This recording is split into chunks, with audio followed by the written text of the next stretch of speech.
പ്രിയപ്പെട്ട സഹോദരങ്ങളെ, യുവതി യുവാക്കന്മാരെ, സുഹൃത്തുക്കളെ, വന്ദനം. ഇന്ന് ഞായറാഴ്ച. ഇന്ന് നിങ്ങളുമായി പങ്കിടേണ്ട ആശയം എന്ത് എന്ന് ഞാൻ ചിന്തിച്ചപ്പോൾ എൻ്റെ മനസ്സിൽ കടന്നുകൂടിയ ഒരു വേദഭാഗമാണ് യെഹെസ്കേൽ പ്രവാചകന്റെ പുസ്തകം 3-ാം അധ്യായത്തിൻ്റെ 16 മുതൽ 21 വരെയുള്ള വാക്യങ്ങൾ. യെഹെസ്കേൽ പ്രവാചകന്റെ പുസ്തകം 3-ാം അധ്യായത്തിൽ 16 മുതൽ 21 വരെ ഉള്ള വാക്യങ്ങൾ.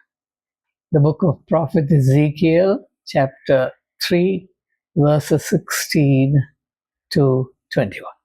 ഞാനത് വായിക്കട്ടെ. വളരെ ശ്രദ്ധേയമായ, അർത്ഥവത്തായ, സമകാലീന പ്രസക്തമായ, നമ്മുടെ ഓരോരുത്തരുടെയും ഇപ്പോഴത്തെ അവസ്ഥയോട് വളരെ അടുത്തു നിൽക്കുന്ന ഒരു യാഥാർത്ഥ്യമാണ്, അല്ലെങ്കിൽ ഒരു കർത്തവ്യമാണ്, ചുമതലയാണ് ഇവിടുത്തെ പ്രതിപാദ്യ വിഷയം. അതുകൊണ്ട് തന്നെ ഈ ഭാഗം നമ്മോട് പ്രത്യേകമായി ഹൃദ്യമായി സംസാരിക്കും എന്നാണ് ഞാൻ പ്രതീക്ഷിക്കുന്നത്. ആ ഭാഗം ഇപ്രകാരമാണ്: 7 ദിവസം കഴിഞ്ഞിട്ട് യഹോവയുടെ അരുളപ്പാട് എനിക്കുണ്ടായതെന്തെന്നാൽ, മനുഷ്യപുത്ര, ഞാൻ നിന്നെ ഇസ്രായേൽ ഗൃഹത്തിന് കാവൽക്കാരനാക്കിയിരിക്കുന്നു. നീ എൻ്റെ വായിൽ നിന്ന് വചനം കേട്ട് എൻ്റെ നാമത്തിൽ അവരെ പ്രബോധിപ്പിക്കണം. ഞാൻ ദുഷ്ടനോട് നീ മരിക്കും എന്ന് കൽപ്പിക്കുമ്പോൾ നീ അവനെ ഓർപ്പിക്കുകയോ ദുഷ്ടനെ ജീവനോട് രക്ഷിക്കേണ്ടതിന് അവൻ തന്റെ ദുർമാർഗം വിടുവാൻ അവനെ ഓർപ്പിച്ചുകൊണ്ടും ഒന്നും പറയുകയോ ചെയ്യാഞ്ഞാൽ ദുഷ്ടൻ തൻ്റെ അകൃത്യത്തിൽ മരിക്കും. അവൻ്റെ രക്തമോ ഞാൻ നിന്നോട് ചോദിക്കും. ദുഷ്ടൻ അവൻ്റെ അകൃത്യത്തിൽ മരിക്കും, പക്ഷേ അവൻ്റെ രക്തമോ ഞാൻ നിന്നോട് ചോദിക്കും. തുടർന്ന് വായിക്കാം. എന്നാൽ നീ ദുഷ്ടനെ ഓർമ്മിപ്പിച്ചിട്ടും അവൻ തൻ്റെ ദുഷ്ടതയും ദുർമാർഗവും വിട്ടുതിരിയുന്നില്ല എങ്കിൽ അവൻ തൻ്റെ അകൃത്യത്തിൽ മരിക്കും, നീയോ നിന്റെ പ്രാണനെ രക്ഷിച്ചിരിക്കുന്നു.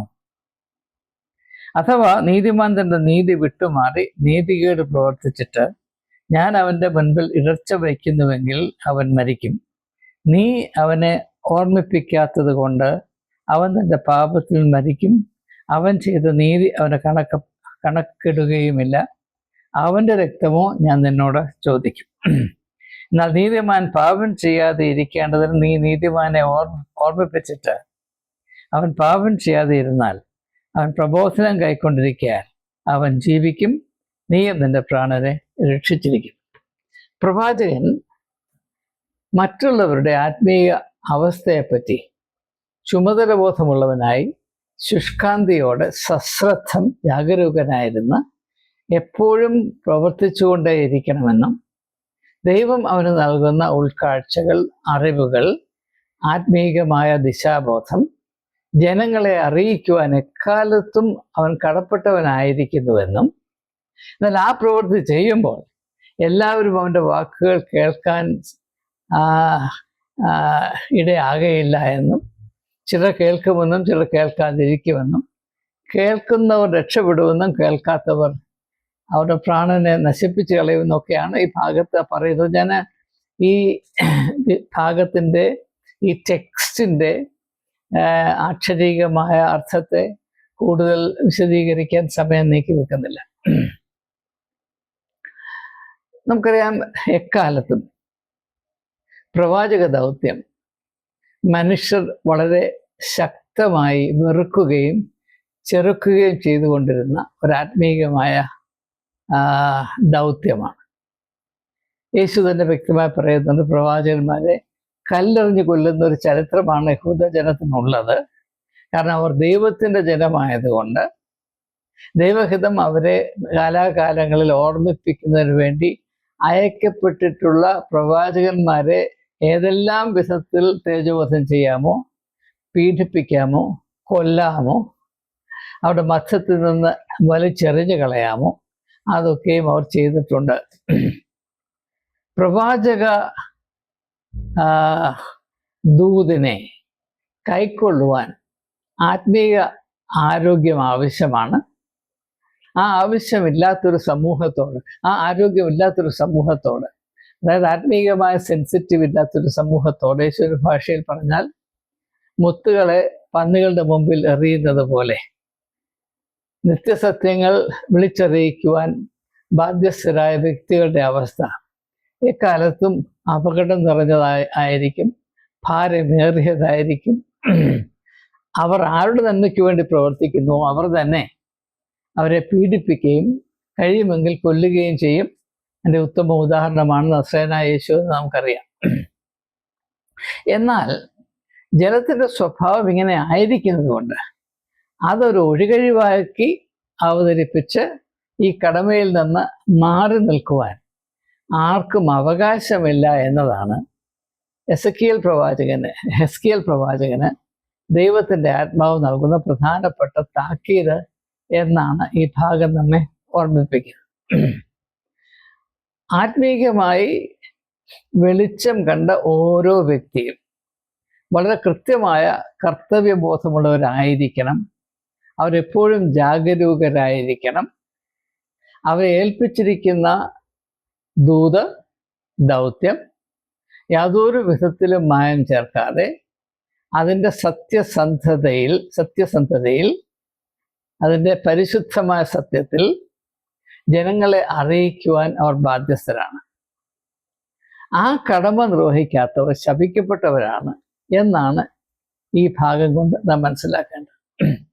വളരെ ലളിതമായി പറഞ്ഞാൽ, വിശ്വാസി എന്ന ആശയത്തിൽ ചുമതല ബോധം ഉണ്ടാകണം എന്നതാണ് എൻ്റെ അർത്ഥം. ആരാണ് വിശ്വാസി? യേശു പറഞ്ഞ എന്നോട് കർത്താവേ കർത്താവേ എന്ന് പറയുന്നവനല്ല, സ്വർഗസ്ഥനായ എൻ്റെ പിതാവിൻ്റെ ഇഷ്ടം നിർവഹിക്കുന്നവനാണ് സ്വർഗരാജ്യത്തിൽ കടക്കുന്നത്. എന്താണ് സ്വർഗസ്ഥനായ പിതാവിൻ്റെ ഇഷ്ടം? മനുഷ്യരാശിയുടെ ആകമാനമായ സർവോന്മുഖമായ ഉദ്ധാരണവും സൽഗുണപൂർണതയുമാണ്. അതുകൊണ്ടാണ് യേശു ഉത്ബോധിപ്പിക്കുന്നത്, എൻ്റെ പിതാവ് അല്ലെങ്കിൽ നിങ്ങളുടെ പിതാവ്, സ്വർഗസ്ഥനായ പിതാവ് സൽഗുണപൂർണനായിരിക്കുന്നത് പോലെ നിങ്ങളും സൽഗുണപൂർണരാകുവേൻ. ആ സൽഗുണപൂർണത എന്ന് പറയുന്ന അവസ്ഥയിൽ മാത്രമേ നാം യഥാർത്ഥത്തിൽ മനുഷ്യരായി തീരുന്നുള്ളൂ. നാം ഇപ്പോൾ മനുഷ്യർ എന്ന് പറയുന്ന അവസ്ഥയോളം വളർന്നിട്ടില്ല. നാം മനുഷ്യത്വത്തിൽ നിന്ന് വളരെ ദൂരെയാണ്. ആത്മീയമായ ഏറ്റവും പ്രധാനപ്പെട്ട ബൃഹത്തായ ലക്ഷ്യം ഏതാണ്ട് മൃഗതുല്യമായ അവസ്ഥയിൽ നാം ഇപ്പോൾ ആയിരിക്കുന്നുവെങ്കിൽ അതിൽ നിന്ന് മനുഷ്യത്വത്തിൻ്റെ മാഹാത്മ്യത്തോട് അടുത്ത് വരത്തക്കവണ്ണം അല്ലെങ്കിൽ അതിനോട് താതാത്മ്യം പ്രാപിക്കത്തക്കവണ്ണം ആ ദിശയിലേക്ക് മുന്നേറുക എന്നുള്ളതാണ്. അതുകൊണ്ടാണ് യേശു തന്നെ വഴി എന്ന ആശയത്തിൽ അല്ലെങ്കിൽ മെറ്റഫറിൽ കൂടെ അവതരിപ്പിക്കുക. വഴി എന്ന് പറഞ്ഞാൽ മുന്നോട്ട് പോകുവാനുള്ള സഹായം, അവസരം, ഉപാധി എന്നാണല്ലോ നാം മനസ്സിലാക്കുക. അപ്പോൾ നാം ഇപ്പോഴായിരിക്കുന്ന അവസ്ഥ നമുക്ക് ദൈവം വിഭാവന ചെയ്ത അവസ്ഥയല്ല. ദൈവത്തിൻ്റെ തന്നെ രൂപത്തിലും സാദൃശ്യത്തിലും സൃഷ്ടിക്കപ്പെട്ട മനുഷ്യൻ്റെ ഇപ്പോഴത്തെ അവസ്ഥ കണ്ടാൽ സ്വർഗത്തിൽ വലിയ വിലാപം ഉണ്ടാകും എന്ന് നമുക്കറിയാം. അപ്പോൾ ഈ അവസ്ഥയിൽ നിന്ന് യഥാർത്ഥത്തിൽ മനുഷ്യത്വത്തിൻ്റെ അനുഗ്രഹിക്കപ്പെട്ട അവസ്ഥയിലേക്ക് വളരുവാൻ, മുന്നേറുവാൻ, പുരോഗമിപ്പാൻ നമുക്ക് ആവശ്യമുണ്ട്. അതാണ് സ്വർഗസ്ഥനായ പിതാവായ ദൈവത്തിൻ്റെ താല്പര്യം. അതിനുള്ള വഴിയാണ് താൻ എന്നാണ് യേശുക്രിസ്തു പറയുന്നത്. അതുകൊണ്ടാണ് യേശുക്രിസ്തു തന്നെ പറ്റി എപ്പോഴും മനുഷ്യപുത്രൻ മനുഷ്യപുത്രൻ മനുഷ്യപുത്രൻ എന്ന് വിശേഷിപ്പിച്ചിട്ടുള്ളത്. യേശു തന്നെ പറ്റി ദൈവപുത്രൻ എന്ന് പറഞ്ഞിട്ടില്ല, മനുഷ്യപുത്രൻ എന്ന് മാത്രമേ പറഞ്ഞിട്ടുള്ളൂ. കാരണം എന്താണ്? ആരാണ് മനുഷ്യപുത്രൻ?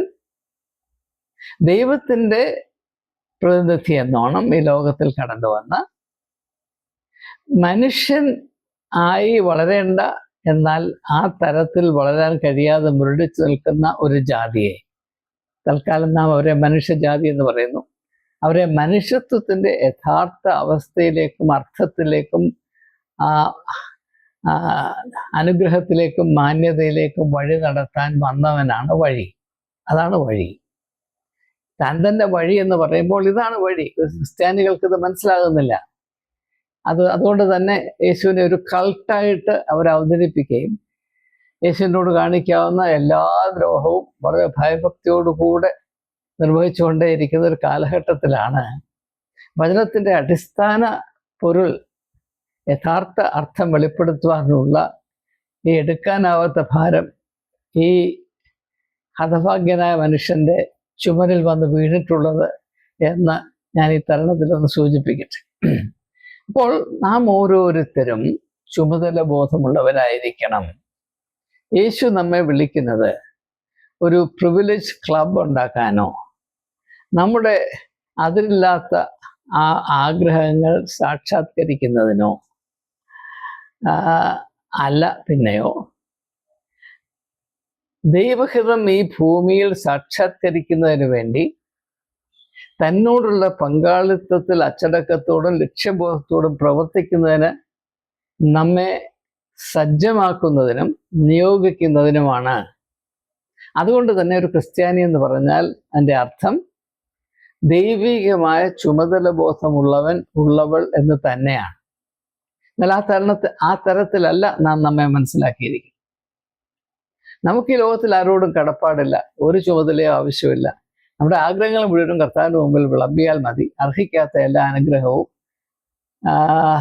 അർത്ഥശൂന്യമായ ആഗ്രഹങ്ങൾ പോലും നിർവഹിച്ചു തരും എന്ന വളരെ ബാലിശവും ആത്മീയമായി ഒരു വിധത്തിൽ ന്യായീകരിക്കാൻ കഴിയാത്ത സങ്കല്പങ്ങളും കൊണ്ടാണ് ക്രിസ്തീയ ഗോളം ഇന്ന് നിറച്ചു വച്ചിരിക്കുന്നത് എന്നത് നമ്മുടെ ഏവരുടെയും വലിയ നഷ്ടവും കഷ്ടവുമാണ്.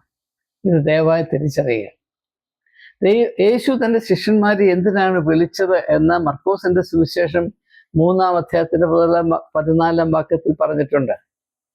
തന്നോടുകൂടെ ആയിരിക്കാനും അവരെ അവരുടെ ദൗത്യത്തിന് അയക്കുന്നതിനുമായി യേശു പന്തിരുവരെ വിളിച്ചു എന്നവിടെ വ്യക്തമായി പറഞ്ഞിട്ടുണ്ട്. അയക്കുക എന്ന് പറഞ്ഞാൽ ചുമതല ബോധമില്ലാതെ അയക്കുന്നതിന് വല്ല അർത്ഥവുമുണ്ട്.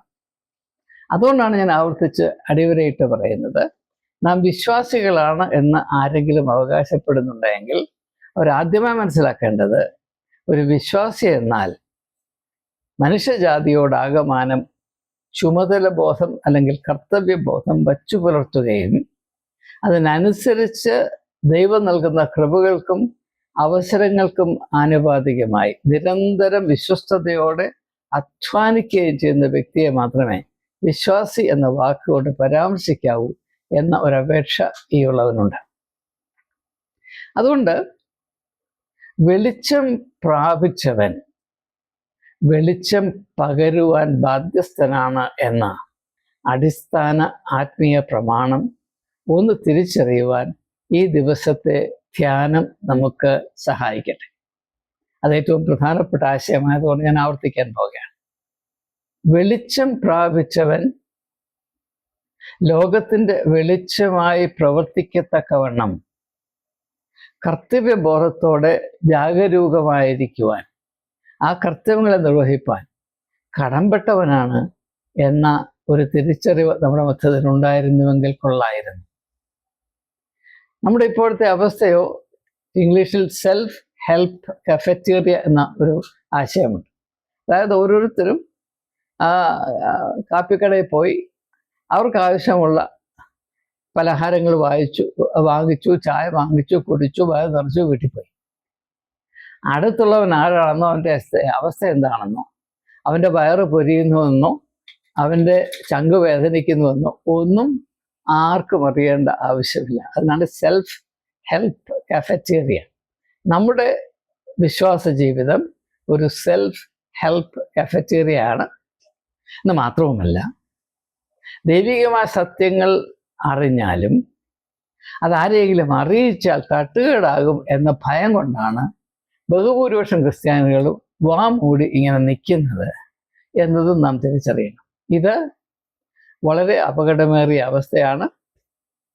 ഇതിൽ ഒരു വിധത്തിലുള്ള ആത്മീയമായ ന്യായീകരണവും സാധ്യമല്ല എന്ന് യെഹെസ്കേൽ പ്രവാചകന്റെ പുസ്തകത്തിൽ നിന്ന് നാം ഇന്ന് വായിച്ചു കേട്ട 3-ാം അധ്യായത്തിലെ 16 മുതൽ 21 വരെയുള്ള വാക്യങ്ങൾ വളരെ വ്യക്തമായി നമ്മെ വിളിച്ചറിയിക്കുന്നുണ്ട്.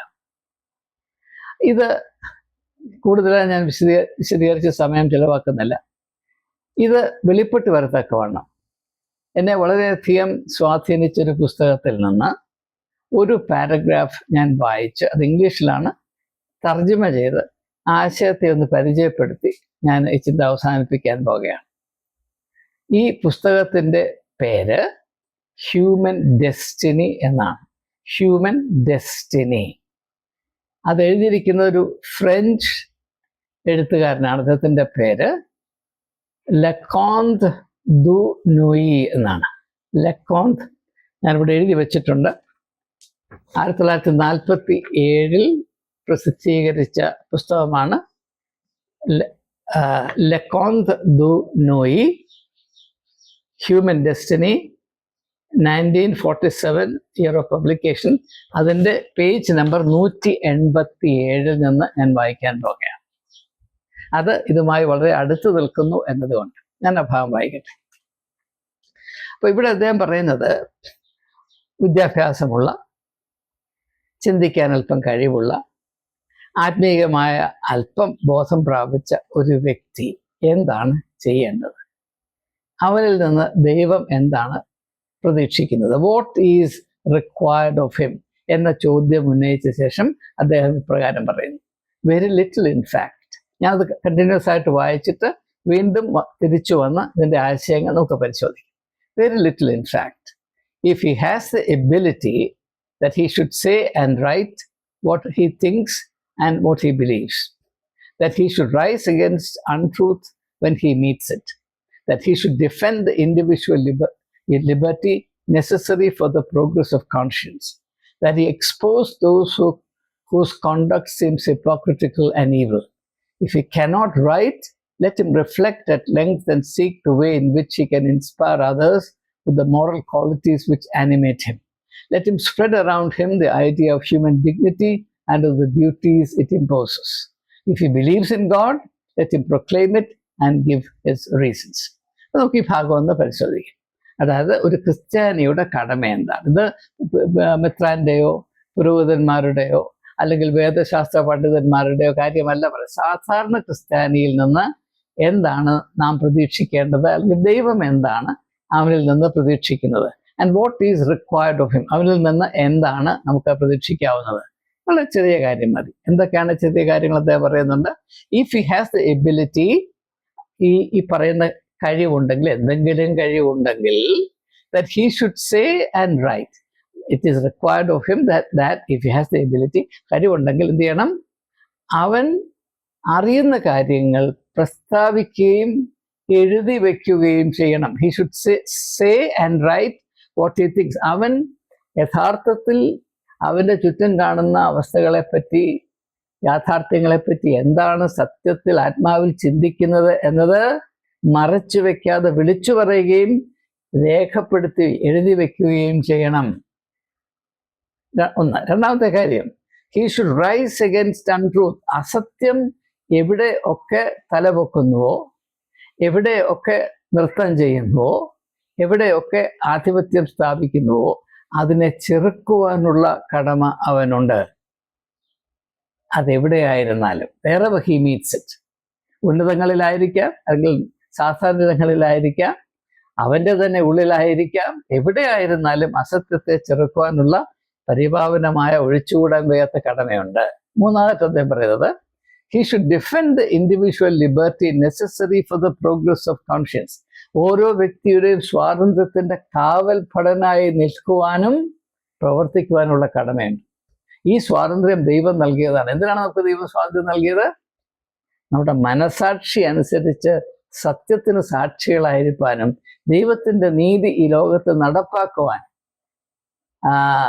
ഏറ്റവും ആവേശത്തോടെ പ്രവർത്തിക്കുവാനുമാണ്. നിർബാധം പ്രവർത്തിക്കാനാണ് നമുക്ക് ദൈവം ഈ സ്വാതന്ത്ര്യം നൽകിയത്. അത് നാം പ്രയോജനപ്പെടുത്തണം. പിന്നെ നാലാമതായിട്ട് പറയുന്നത്, he should expose those whose conduct seems hypocritical and evil.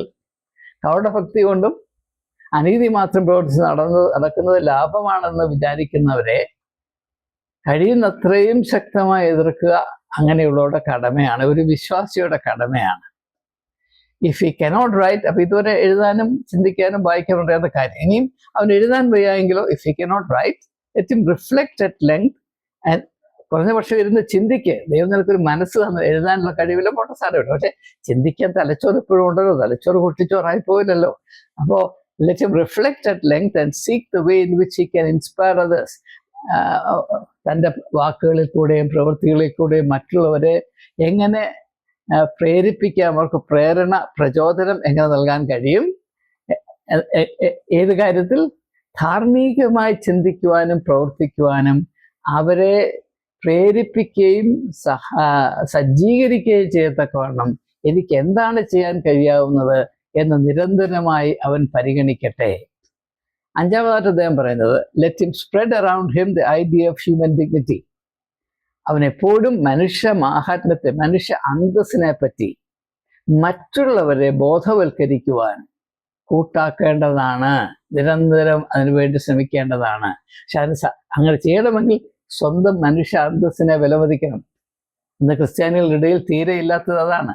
മനുഷ്യ അന്തസ് എന്താണ് എന്നതിനെപ്പറ്റി അല്പം പോലും വില കൽപ്പിക്കാതെ ശ്രേണീബദ്ധമായ ഒരു മത നേതൃത്വത്തിൻ്റെ കാൽക്കീഴെ കിടക്കുന്നതാണ് തങ്ങളുടെ ആത്മീയമായ വിശ്വസ്തത എന്ന മാരകമായ തെറ്റിദ്ധാരണയിലാണ് ബഹുഭൂരിപക്ഷം ക്രിസ്ത്യാനികളും ഇന്ന് കഴിഞ്ഞുകൂടുന്നത്. അത് നമുക്ക് സംഭവിച്ച ഏറ്റവും വലിയ ശാപമാണ് എന്ന് പറയാതിരിക്കാൻ നിവൃത്തിയില്ല. അപ്പൊ ഇതാണ് അദ്ദേഹം പറയുന്നത്, നമുക്കുണ്ട് ഒരു ചുമതല ബോധം ഉണ്ടാകണം. അത് തന്നെയാണ് ദൈവത്തിൻ്റെ ആത്മാവ് പ്രവാചകനായ എസെക്കിയേലിന് നൽകുന്നത്. നമുക്ക് ഒരു ചുമതല ബോധം ഉണ്ടാകണം. സത്യം, നീതി, കരുണ, സ്നേഹം, ഇതൊക്കെ ദൈവത്തിൻ്റെ സ്വഭാവങ്ങളാണ് എന്ന് വേദപുസ്തകം പഠിപ്പിക്കുന്നു. അസത്യം എവിടെയൊക്കെ നഗ്നതാണ്ഡവം നടത്തുന്നുവോ, അനീതി എവിടെയൊക്കെ സംഭവിക്കുന്നുവോ, മനുഷ്യൻ ദൈവഭയം ഉപേക്ഷിച്ചിട്ട് അസന്മാർഗിക അധർമ്മമായി ആയ പാതയിൽ നടക്കുമ്പോൾ അത് കണ്ട് അത് തെറ്റാണെന്ന് മനസ്സിലാക്കിയിട്ട് മിണ്ടാതിരിക്കാൻ നമുക്ക് യാതൊരു അവകാശവുമില്ല. എന്നാൽ അത് പറയുമ്പോൾ തന്നെ യേശു പറയുന്നു, വൈദ്യ, നീ നിന്നെ തന്നെ ആദ്യം സൗഖ്യമാക്ക്. ഫിസിഷ്യൻ, ഹീൽ ദൈ സെൽഫ്. അതുകൊണ്ട് മത്തായിയുടെ സുവിശേഷം 7-ാം അധ്യായത്തിൽ യേശു പറയുന്നു, നിങ്ങൾ വിധിക്കപ്പെടാതിരിക്കേണ്ടത് നിങ്ങൾ വിധിക്കരുത്. അതിൻ്റെ അർത്ഥം നമുക്ക് യാതൊരു ധാർമ്മികമായ ബോധം ഉണ്ടാകരുതെന്നല്ല. നമ്മുടെ ഉള്ളിലുള്ള യാഥാർത്ഥ്യത്തെ മറന്നുകൊണ്ട് മറ്റുള്ളവരെ നന്നാക്കാൻ പോകരുതെന്നാണ് എൻ്റെ അർത്ഥം. നിന്റെ കണ്ണിലെ കോല് ഇരിക്കുമ്പോൾ മറ്റുള്ളവൻ്റെ കണ്ണിലെ കണ്ണ് നീ അന്വേഷിക്കാൻ പോകരുത്. കാരണം അത് സത്യത്തിൽ തിരിച്ചറിയാനുള്ള കഴിവ് നിനക്കില്ല, നീ തെറ്റിദ്ധരിക്കും എന്നതുകൊണ്ടാണ്. എന്ന് മാത്രവുമല്ല, മറ്റുള്ളവൻ്റെ കണ്ണിലെ കരട് നിന്റെ കണ്ണിലിരിക്കുന്ന കോലിൻ്റെ അംശമാണ്. എൻ്റെ അർത്ഥം ഇത് മോഡേൺ സൈക്കോളജി കൂടാണ്. നിന്റെ ഉള്ളിലെ അവസ്ഥയാണ് നീ മറ്റുള്ളവരുടെ മേൽ ആരോപിക്കുന്നത്. ഈ അവസ്ഥയിൽ അതുകൊണ്ട് ഒരിക്കലും കുറ്റം കണ്ടാൽ, അപരാധം കണ്ടാൽ, അനീതി കണ്ടാൽ, അസത്യം കണ്ടാൽ മിണ്ടരുതെന്നല്ല എൻ്റെ അർത്ഥം. അതിൻ്റെ അർത്ഥം സത്യത്തിനും നീതിക്കും വേണ്ടി പ്രവർത്തിക്കാൻ കഴിയത്തക്കവണ്ണം അതിനുള്ള ശക്തിയും ആത്മധൈര്യവും ഉണ്ടാകത്തക്കവണ്ണം നിങ്ങളെ തന്നെ കാത്തു സൂക്ഷിപ്പീൻ. അങ്ങനെയാകുമ്പോൾ സത്യം എന്ത് എന്ന് യഥാർത്ഥത്തിൽ നിന്ന് തിരിച്ചറിയുവാനും അങ്ങനെ ആ സത്യം പ്രസ്താവിക്കുന്നതിൽ കൂടെ സാക്ഷീകരിക്കുന്നതിൽ കൂടെ അനേകർക്ക് വിടുതൽ ലഭിക്കുവാനും ഇടയാകും എന്നതാണ് യേശുവിൻ്റെ പക്ഷം. ഏതായാലും ഒരു കാര്യം വളരെ വ്യക്തമാണ്, നമുക്ക് നൽകിയിരിക്കുന്ന വെളിച്ചം മറ്റുള്ളവരിലേക്ക് പകരുവാനുള്ള കടമ നമുക്കുണ്ട്. അതുകൊണ്ടാണ് യേശു പറയുന്നത്, നിങ്ങൾ ലോകത്തിൻ്റെ വെളിച്ചമാണ്. നിങ്ങൾക്ക് വേണ്ടിയുള്ള വെളിച്ചമാണെന്നല്ല യേശു പറഞ്ഞത്. നിങ്ങൾ ലോകത്തിൻ്റെ വെളിച്ചമാണെന്ന് പറഞ്ഞാൽ നിങ്ങളുടെ ഉള്ളിൽ ദൈവം സ്ഥാപിച്ചിരിക്കുന്ന വെളിച്ചം അത് ലോകത്തിന് പ്രയോജനമായി തീരത്തക്കവണ്ണം നിങ്ങളുടെ ഉള്ളിൽ നിന്ന് ലോകത്തിലേക്ക് പകരപ്പെടേണ്ടതാണ്. നിങ്ങളുടെ ഉള്ളിൽ അത് കുഴിച്ചിടേണ്ട അവസ്ഥയിലല്ല, ലോകത്തിന് അത് പകരപ്പെടേണ്ടതാണ്.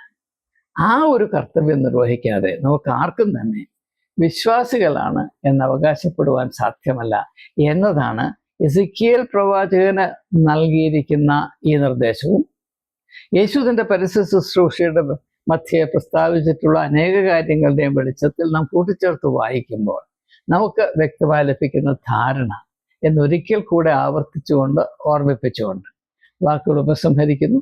ഈ ശുശ്രൂഷയെ തുടർച്ചയായി സഹകരിച്ചുകൊണ്ടിരിക്കുന്ന ഏവരോടുമുള്ള എൻ്റെ നന്ദി, സന്തോഷം, വാത്സല്യം ഒരിക്കൽ കൂടെ രേഖപ്പെടുത്തുന്നു. ഏവർക്കും നമസ്കാരം.